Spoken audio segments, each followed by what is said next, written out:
शुरुआत करते हैं आज के न्यूज़पेपर की। हम पीआईबी के साथ में पीआईबी की पहली न्यूज़ देखेंगे बाल रक्षा ऐप से रिलेटेड। ठीक है, बाल रक्षा एप्लीकेशन का उद्घाटन किया गया है, इसी के बारे में यूज़ आई है। ठीक है, ये जो बाल रक्षा मोबाइल ऐप है, जिसका उद्देश्य बताया गया है हमें अवेयरनेस को क्रिएट करना है पीडियाट्रिक प्रिवेंटिव हेल्थ केयर के बारे में। मतलब कि बच्चों की जो चिकित्सा से संबंधित अवेयरनेस है इस मोबाइल ऐप के द्वारा फैलाई जाएगी, और ये काम होने वाला है आयुर्वेद इंटरवेंशन के माध्यम से। किनके बीच में? पेरेंट्स के बीच में, ऐसा कहना है प्रेस रिलीज़ का। ये प्रेस रिलीज़ की गई थी आयुष के द्वारा। ये जो एप्लीकेशन है ना, ये कलेक्ट करेगा फीडबैक माता पिता से। किस संबंध में? Impact of the kit on their childrens health and immunity as per the statement. Statement में कहा गया है माता पिता अपने बच्चों का हेल्थ और इम्यूनी स्टेटमेंट देंगे, इसी के माध्यम से ये एप्लीकेशन फीडबैक कलेक्ट करने वाला है। डॉक्टर सोनोवाल ने श्रद्धांजलि अर्पित की थी डॉक्टर संजय गुप्ता को, जो कि सर्व कर रहे थे एज ए एचओडी। कहाँ पर? शल्य तंत्र डिपार्टमेंट ऑफ AIIA। कब? इनकी डेथ हो गई थी कोरोना के दौरान।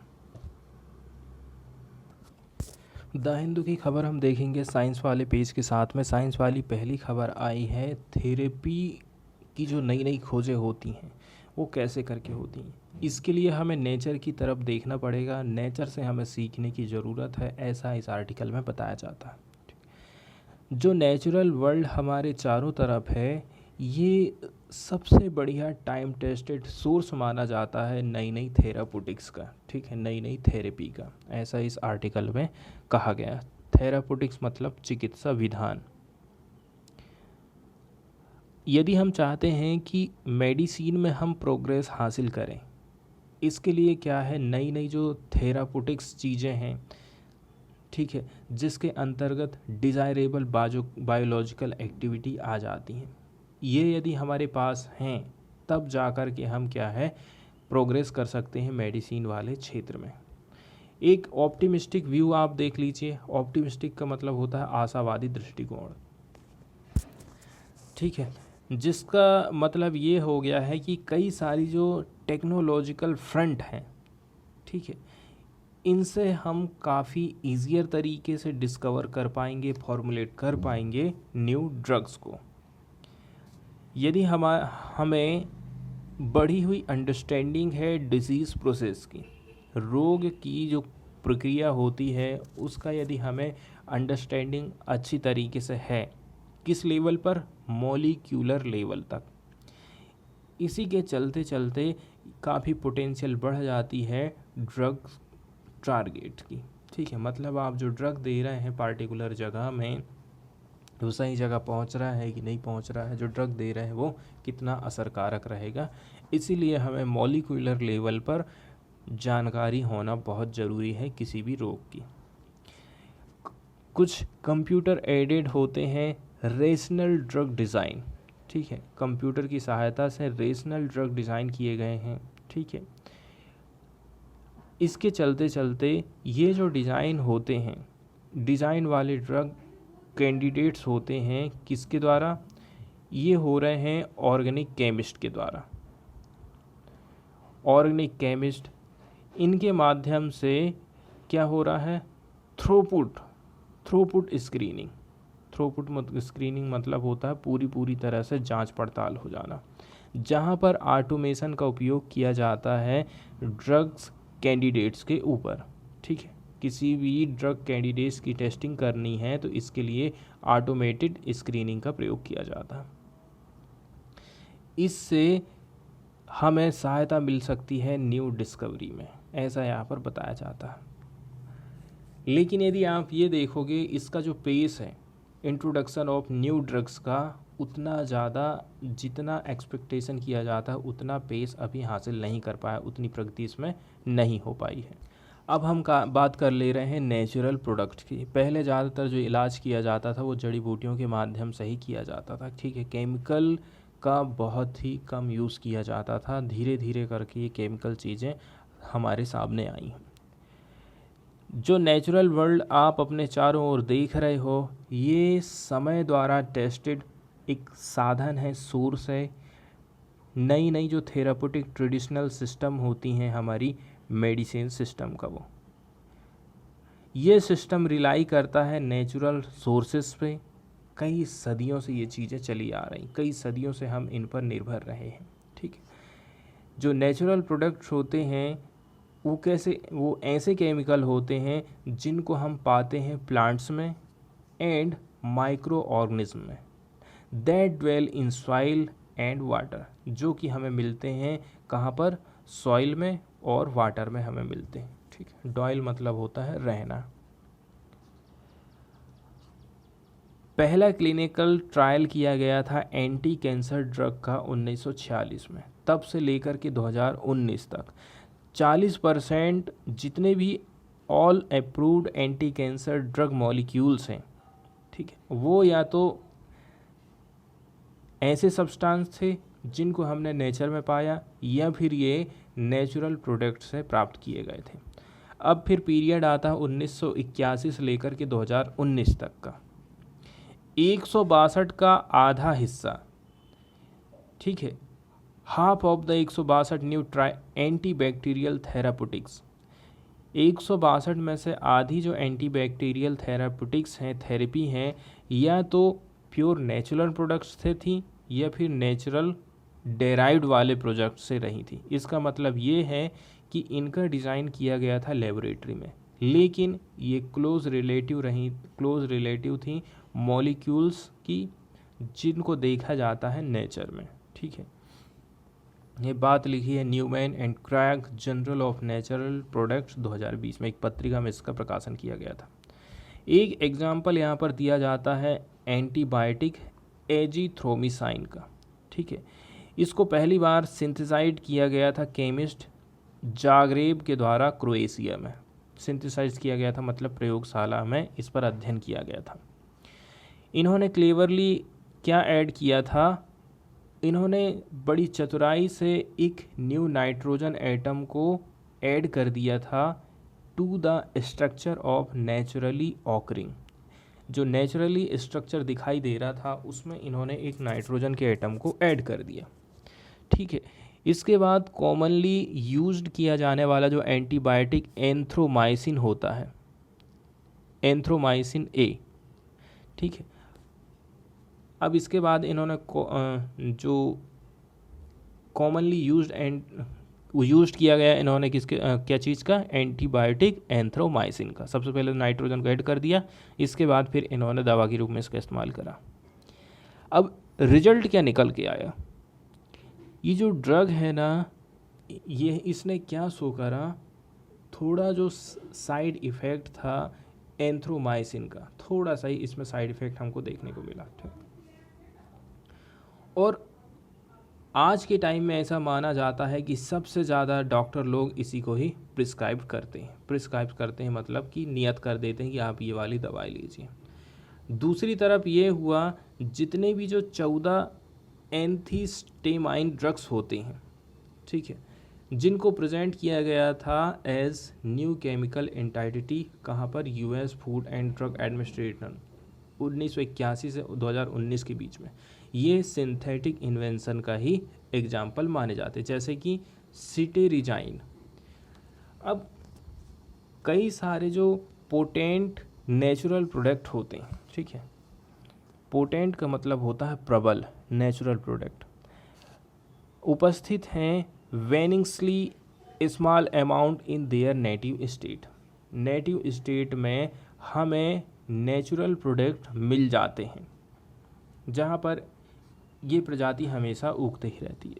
इससे काफ़ी डिफ़िकल्ट हो जाता है उनको इनफ मात्रा में कलेक्ट करना, उनके मॉलिक्यूल को लेबोरेटरी में आप ताकि उसको लेके जाएं और वहाँ पर उसका इन्वेस्टिगेशन कर, क्योंकि पेड़ पौधे अपनी नेचुरल जगह में ही उगते हैं, वहाँ जाना, वहाँ से उनके सैंपल कलेक्ट करना काफ़ी मुश्किल काम हो जाता। एक दिक्कत ये रह जाती है कि दर्जनों जो अदर केमिकल एंटिटीज होती हैं, है ना, अदर जो दर्जनों केमिकल एंटिटी होती हैं, यहाँ पर इनकी उपस्थिति हमें दिखाई देती है। इसीलिए यदि आप पिन पॉइंटिंग कर दें, मतलब कि इंगित कर दें, molecule of interest is not straight forward, तो ये सारी चीज़ें क्या इंगित कर रही हैं, ये बातें कि जो हमारा मॉलिक्यूल का इंटरेस्ट है वो सीधा सीधा हमको मिलने वाला नहीं है। इसमें रिक्वायरमेंट रहेगी लेबोरेटरी सेपरेशन प्रोसीजर की।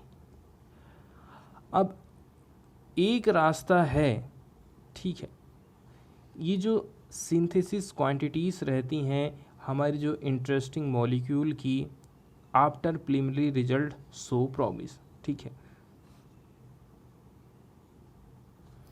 आगे बताया जा रहा है पुरानी मेडिसिन से आप किस प्रकार से नए को जन्म दे रहे हैं। एक इंस्टांसेस हमें यहाँ देखने को मिल रहा है, ठीक है। इंस्टांसेस का मतलब होता है उदाहरण। एक न्यू ड्रग कैंडिडेट की हम बात कर रहे हैं, ये कहाँ से है, ये हमें मिला है नेचुरल सोर्स से, जो कि है ट्रेडिशनली यूज़ किया जा रहा है एज ए मेडिसिन, ठीक है।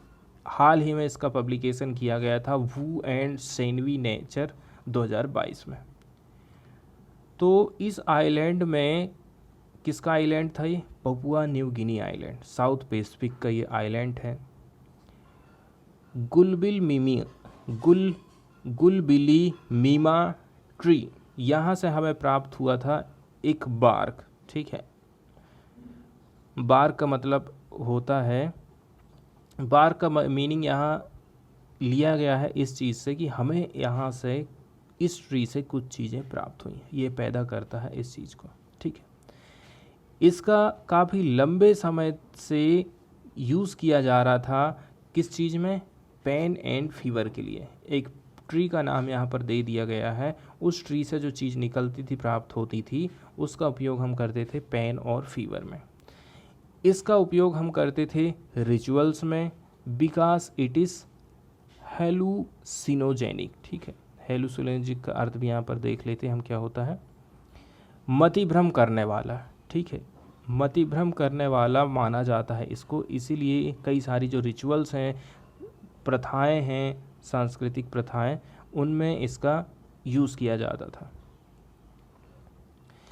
अब जब आप कंबाइन कर देते हो इसकी जो लीव्स हैं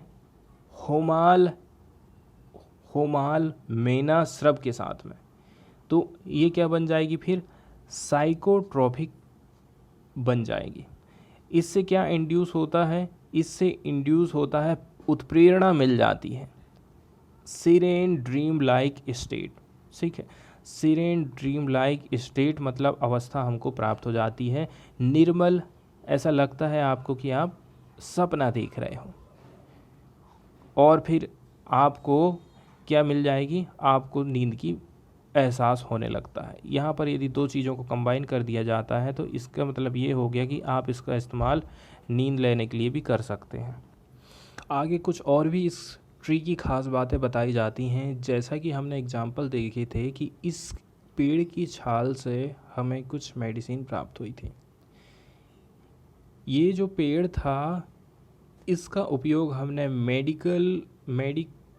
मेडिसिनल केमिस्ट के द्वारा किया गया, कई सारे दशक हो चुके हैं, ठीक है। कई दशकों पहले इसकी इजाद की गई थी, और ऐसा माना जाता है कि 40 यूनिक एल्केलॉइड आइडेंटिफाई की जा चुकी हैं, जो कि निकाली जाती हैं इस ट्री से। एल्केलाइड क्या होती हैं, एल्केलाइड का मतलब है ऐसी चीज़ें जिनमें नाइट्रोजन शामिल हो। नाइट्रोजन कंटेनिंग ऑर्गेनिक कंपाउंड को हम एल्केलाइड बोलते हैं।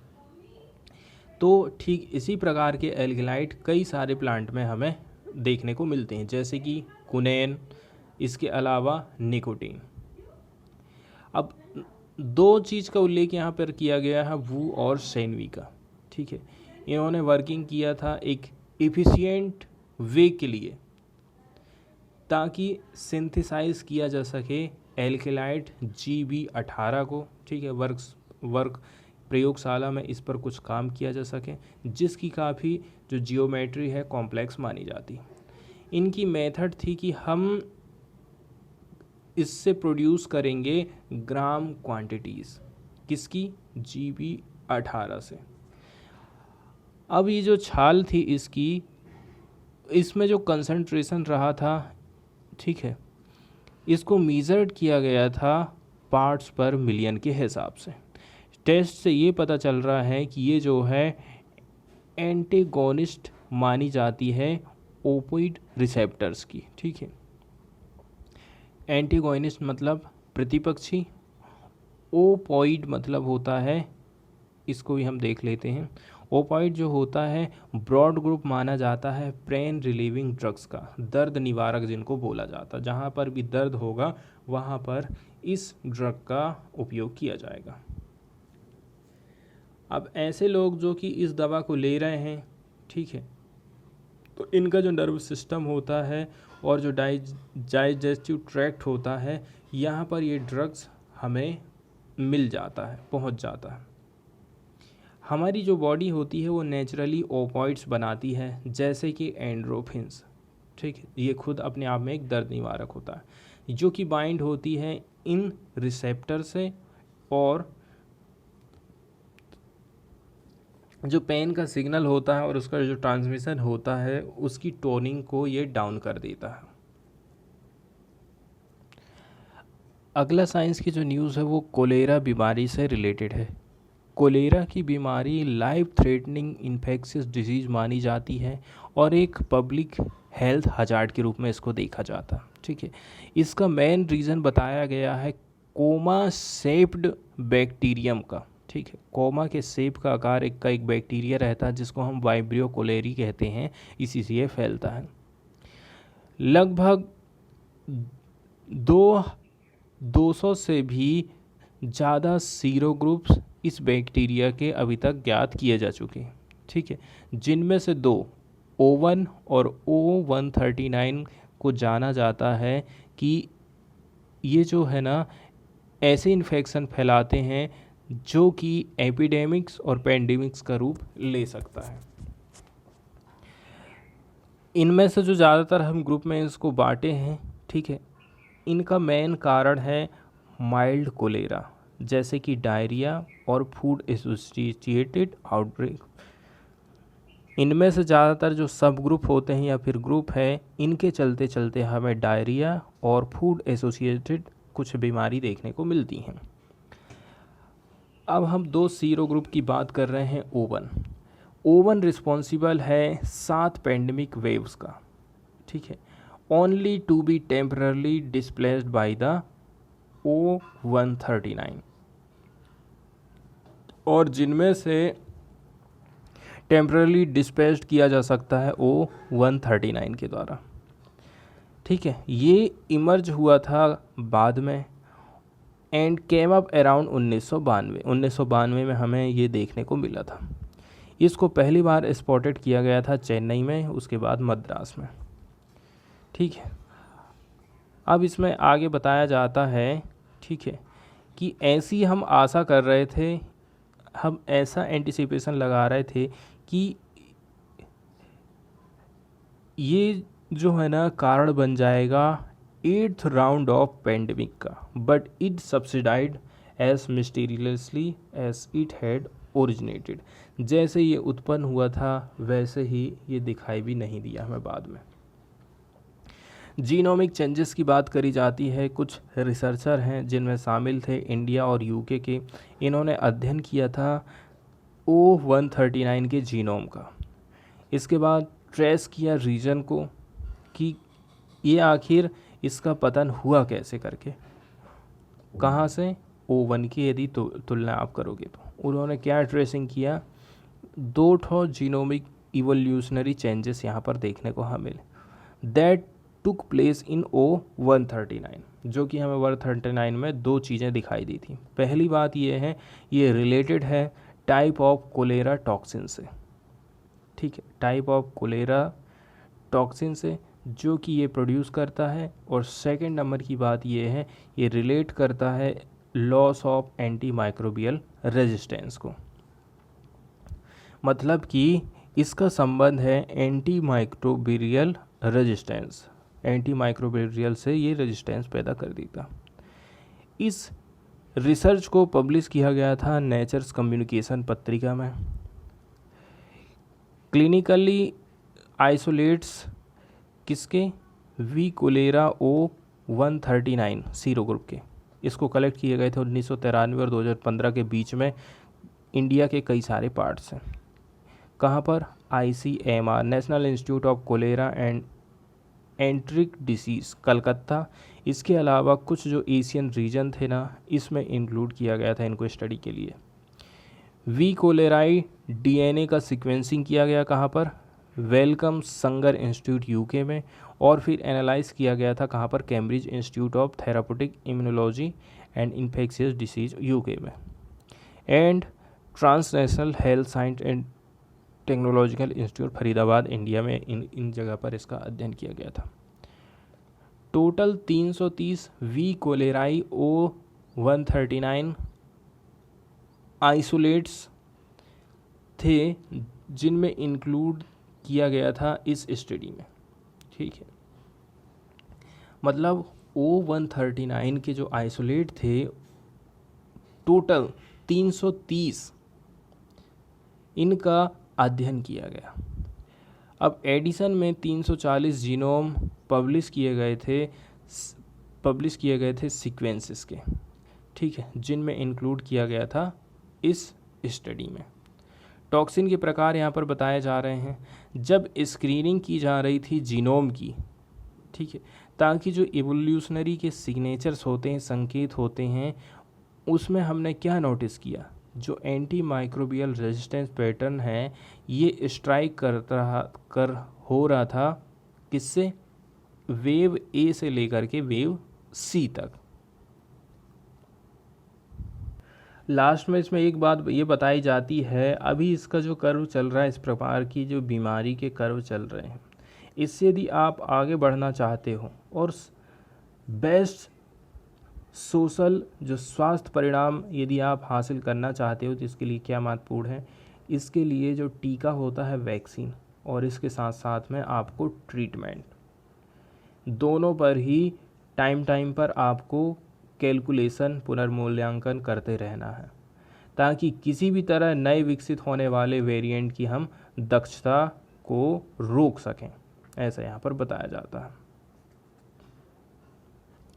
एक पक्षी के बारे में यहाँ पर एक रिसर्च की गई है, होटचिन्स, ये पिक्चर आप देख रहे हैं, यहाँ से वैज्ञानिक लोगों ने एक अध्ययन करा है, जिससे ये पता चला है जब इनके DNA का विश्लेषण किया गया तो इनके जो सबसे करीबी रिश्तेदार थे वो कौन थे, क्रेन और शोरबर्ड निकल के आए। ठीक है, दूसरे उन्हें एक ऐसे समूह से संबंधित पा रहे हैं जिसमें छोटे मंडराते हुए पक्षी आ जाते हैं, जैसे कि हमिंग बर्ड। इसका मतलब ये हो गया, जो साइंटिस्ट लोग हैं वो इस बात पर विचार करने के लिए मजबूर हो रहे हैं कि क्या जो आधुनिक पक्षी हैं इनके लिए मानक जीवन वृक्ष के आकार पर हम पुनर्विचार कर सकते हैं।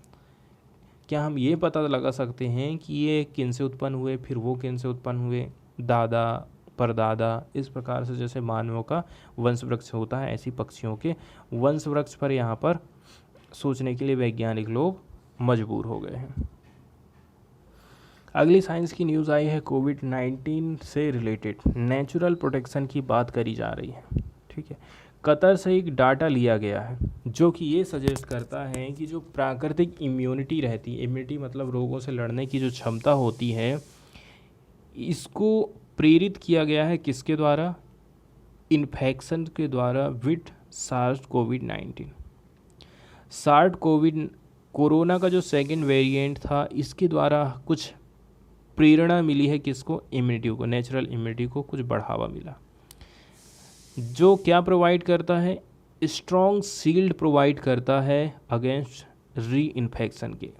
आपको फिर से कोरोना होगा, इसके लिए एक कवच का काम करेगा, उसको रोकने का काम करेगा, एक नेचुरल इम्यूनिटी आपको मिल गई है सार्स कोविड-19 के चलते चलते। ठीक है, री इन्फेक्शन आपको नहीं हो पाएगा प्री ओमिक्रॉन वेरिएंट का। ठीक है, फॉर 16 मंथ और लॉन्गर, 16 महीने का भी हो सकता है या फिर उससे ज़्यादा का भी होता है। ये जो प्रोटेक्शन आप देख रहे हैं ये क्या बताता है, वायरस जो है धीरे धीरे करके टाइम के साथ में घटते जाता, लेकिन जो इम्यूनिटी होती है, ठीक है, वो प्रोटेक्ट करती है अगेंस्ट सीवियर डिसीज़ के। And this safeguard shows no signs of waning, ठीक है। और ये हमें बताता है कि जो चीज़ है वो इम्यूनिटी है वो घट नहीं रही है। साइंस की अगली न्यूज़ आई है कानों की संरचना से रिलेटेड, ठीक है। इनर ईयर कैनाल्स का अध्ययन किया गया, उसके फॉसिल्स में हमें क्या मिला है, वहाँ से हमें ये सजेशन मिलता है कि जो मैमल्स होते हैं जो कि इवॉल्व हुआ करते थे वार्म ब्लडेड वाले, मतलब ज़्यादा गर्म और जोशीले मैमल्स, ये हमें देखने को मिले हैं 200 से 300 मिलियंस ईयर्स एगो। आगे वैज्ञानिक लोग क्या कल्पना कर रहे हैं, हाइपोथेसिस लगा रहे हैं कि ये जो हॉटर और मोर एक्टिव, ज़्यादा से ज़्यादा एक्टिव बॉडी वाले जानवर हुआ करते थे, यहाँ पर हमें लेस विस्कस फ्लड देखने को मिलता है उनके कान के वेस्टिबुलर सिस्टम में। कान में एक सिस्टम पाया जाता है, यहाँ पर विस्कस मतलब होता है श्यानता, चिपचिपापन, कम चिपचिपापन उनके वेस्टिबुलर सिस्टम में पाया जाता था, जिससे मेंटेन करते थे ये बैलेंस को एंड स्पाइटल ओरिएंटेशन को। स्पाइटल मतलब होता है स्थान विशेष ओरिएंटेशन को ये बैलेंस कर लेते थे। अगली न्यूज़ आई है वुड पेकर से रिलेटेड। इसमें बताया जा रहा है, टाइटल में दिखा गया है कि नो शॉक एब्जॉर्बर। इसका मतलब ये है जिस चीज़ का हम अंदाज़ा लगा रहे थे कि वो शॉक को ऑब्जॉर्व करता है, तो ऐसी बात नहीं है। वुड पैकर्स, जिसका पिक्चर ये दिखाई दे रहा है आपको, ये कंटिन्यू अपने हेड को ट्री में मारते रहता है, 1 सेकेंड में 20 बार मारता है, ठीक है। लेकिन आप ये समझ लीजिए इससे इसके ब्रेन को किसी प्रकार का नुकसान नहीं पहुंचता है।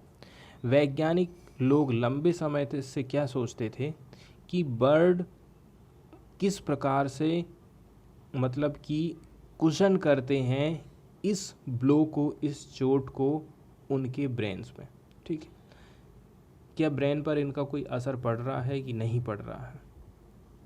आगे उन्होंने ये पाया है कि जो वुड पेकर का हेड होता है ना, वो मूव करता है just as fast as their bakes, मतलब कि जितनी तेज़ी से इसकी चोंच आगे पीछे हो रही उतनी ही तेज़ी से इसका हेड हो रहा है, ठीक है। इसका मतलब ये है वो यूज़ नहीं करते हैं शॉक एब्जॉर्प्शन का, मतलब कि चोंच के साथ साथ में ही ये अपने दिमाग को आगे पीछे करते रहते हैं। कोरोना से रिलेटेड एक और न्यूज़ आई है जो कि बताती है वेस्ट वाटर के माध्यम से सर्विलांस किया गया है, इससे हमें इन्फेक्शन के डायनामिक्स देखने को मिल रहे हैं, मतलब कि पार्टिकुलर हम कोरोना की बात कर रहे हैं। कोरोना का जो वायरल लोड था, एस्टिमेट लगाया जा रहा है ज़्यादा नंबर का, ठीक है, कि केसेस ज़्यादा नंबर के देन द एक्चुअल नंबर और रियल नंबर यदि हम बात करें, दोनों में काफ़ी अंतर देखने को हमें मिला है। Actual number of reported cases 8 से 14 डेज इन एडवांस। इसके बारे में क्या क्या दिया है इसको हम देख लेते हैं। कोविड-19 की ट्रैकिंग की जाती है, ठीक है, और जिससे ये पता चलता है कि यदि आप कोविड-19 को ट्रैक करना चाहते हो तो इसके लिए आपको टेस्ट करना पड़ेगा सिम्टोमेटिक इंडिविजुअल का। ऐसे व्यक्ति जिनको कोरोना के लक्षण हैं उनकी आपको जांच करना पड़ेगा for the presence of SARS कोविड-19 RNA। हर इसकी पड़ताल गिरी जाती, यदि है तो इसका मतलब ये है आपको कोरोना। कई सारे जो इन्फेक्टेड लोग रहते हैं वो एसिम्प्टोमेटिक हो सकता है उनको कोरोना के लक्षण दिखाई नहीं दे, और ऐसे लोगों की फिर टेस्टिंग नहीं की जाती, ठीक। इसी के चलते चलते जो रियल आंकड़ा है कोरोना का वो कम हो जाता है। अब सभी व्यक्ति जो कि इन्फेक्टेड हैं वो सिम्टोमेटिक हो सकते हैं या फिर एसिम्टोमेटिक होते हैं। यहाँ से हमें क्या देखने को मिल रहा है कि ये स्टार्ट हो जाते हैं shedding the virus via faecal route 4 से 7 days before symptoms show up और एक्चुअल टेस्टिंग। मतलब कि दोनों ही प्रकार के जो रोगी हैं, जो कि सिम्टोमेटिक है या फिर एसिम्टोमेटिक हैं, ये अपना जो वायरस है इसको फैलाना चालू कर देता है फेकल रूट के माध्यम से 4 से 7 डेज तक। ठीक है, जब तक कि इनके जो लक्षण है वो दिखाई नहीं दे रहे हैं, उससे पहले ही ये लोग कोरोना के वायरस को फैलाना चालू कर देते हैं। आगे बताया जा रहा है इस वायरस का जो लोड है और इसका एस्टिमेशन कि वायरस फैला है या नहीं फैला है, ठीक है, इसको एस्टिमेट किया जा सकता है। कैसे करके किया जा सकता है? जो वेस्ट वाटर रहता है उस पर अध्ययन करना पड़ेगा, तब आपको पता चल जाएगा कि इस पानी के माध्यम से कोरोना फैला है या नहीं फैला है। मास कम्युनिटी का आप पता लगा सकते हैं कि पार्टिकुलर इतने बड़े एरिया का पानी ख़राब है, कहाँ कहाँ तक से ये पानी आ रहा है, मतलब इस एरिया के लोगों को इन्फेक्शन हो चुका है, वो भी हम जल्दी से पता लगा सकते हैं। तो इससे लेकिन जो आंकड़ा आएगा वो हायर नंबर रहेगा cases than the number of reported cases 8 से 14 days in advance at the city level. City wide level पर आप एडवांस 8 से 14 देखिए, एडवांस में ही आप पता लग सकते हैं। एनवायरमेंटल सर्विलांस कैप्चर करता है, ठीक है, रियल टाइम वायरस कैलकुलेशन के लगभग 5 तक का डेटा आपको मिल जाएगा कमिटी लेवल पर। ये स्टडी डिटेक्ट कर सकती है वायर लोड कॉपीज़ को, कहाँ पर? सीवेज में, कि इस सीवेज में कोरोना का वायरस है। सीवेज एरिया में वायरस की कॉपी का पता लगा सकता है ये study. Where there were few और नो रिपोर्टेड केसेस, ऐसी जगह जहाँ पर लोगों में कोरोना के किसी प्रकार के केसेस नहीं आए हैं। इस स्टडी का यूज़ किया जाएगा रियल टाइम जीनोमिक सर्विलांस में, ताकि अंडरस्टैंडिंग की जा सके variants causing the emerging pattern. ठीक है, तो इमर्ज होकर जो पैटर्न हमें दिखाई दे रहे हैं, कहाँ पर? वायरल लोड जो चल रहा है वेस्ट वाटर में, उसका हम सर्विलांस इसके माध्यम से कर सकते हैं।